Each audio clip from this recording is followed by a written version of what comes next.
gang, so this is going to be a tech blog that is going to be filled with difficulty, not only because the move is really difficult, but also because it necessitates that the poi goes across my little chest microphone here. So we'll see how this turns out for us. Our move today is what has been described to me variously as a chest roll and an angel roll. And this is one of those cases where borrowing nomenclature from other tools becomes something of an issue for us because it looks like stuff from two other different tools. Number one, essentially what it is it's a contact poi trick where I'm trying to get the ball to rotate all the way down my arm, across my chest, and then down across my other arm to be caught in my other hand, right? And it looks like tricks from two other different types of tools. Number one, for contact juggling, it looks like a bit of a chest roll, right?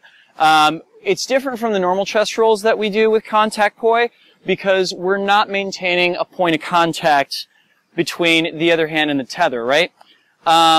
It also looks very much like an angel roll for contact staff.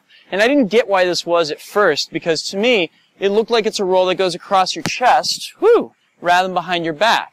So why the comparison to an angel roll? Well, here's the reason why. Unlike a staff, a poi only has one business end.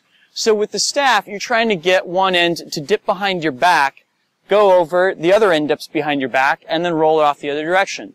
Since we lack that other end, when the business end is coming up behind the back, we haven't done the dip behind our back first. So it winds up going across our chest. You could imagine that in a contact staff, as it's rolling back behind your back, the end that goes up is analogous to the poi going through your chest. And it could be going through your chest if, you know, your chest could have a solid object go through it. But since we lack the end going behind our back with the poi, the chest is the only logical place for the poi to go, because if we have it go across our back, of course gravity is going to take over, and the poi is not going to go anywhere. So all we can really hope to do is roll it across our chest and get it around to the other hand. Now that I've talked your ear off about why this move is named the way it is, let's actually investigate how it works. So Keith Marshall taught me this move a couple years ago actually at Ignite, and I couldn't do it to save my life then. I still have problems with it now. Essentially what you want to do is you want to get really, really good at those inner forearm rolls that lead to folding lines, like such. Only this time you're going to try and get it to your shoulder. Here's the trick to this. You're going to have to get the tether to drop behind your back as it is going to your shoulder, and then lean yourself back to let it roll over the front of you so the tether can be in front of you. You're going to have to lean forward again to let the tether go behind your shoulder, and then it can roll back out to the other hand. Let me show you all of that in slow motion so you can understand how that works. Fundamentally, we're worried about 3 points in this trick. The first, over the native shoulder, we want to ensure that the tether winds up behind it. Next, as it's rolling across the chest, we want to make sure that the tether winds up in front. And finally, as it rolls over the non-native shoulder, we want to make sure that the tether winds up behind it once again. As a pro tip for this, try and make sure that the ball stays in contact with your body for as long as possible throughout the roll. Let's watch that again in slow motion.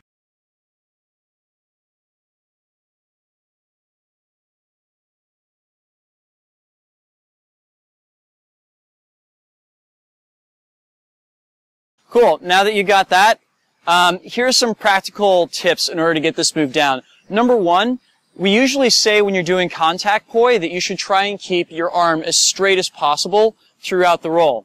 This is the exception to that because the momentum on the tether is not actually enough to get the ball all the way across.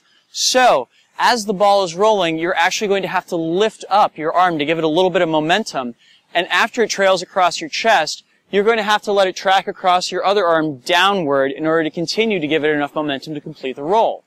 Like so. Now the way Keith likes to do this actually is he will keep his two arms together almost as though he's performing a stall chaser across the top of him.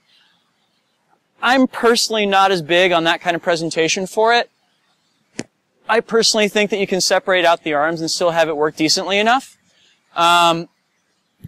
But it is an option for those of you guys who want to add kind of another possible aesthetic value to it. But yeah, like I said, not necessary. You can still get it from point A to point B.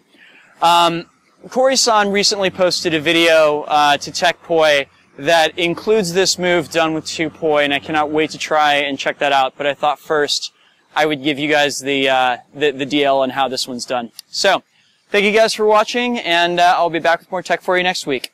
Peace.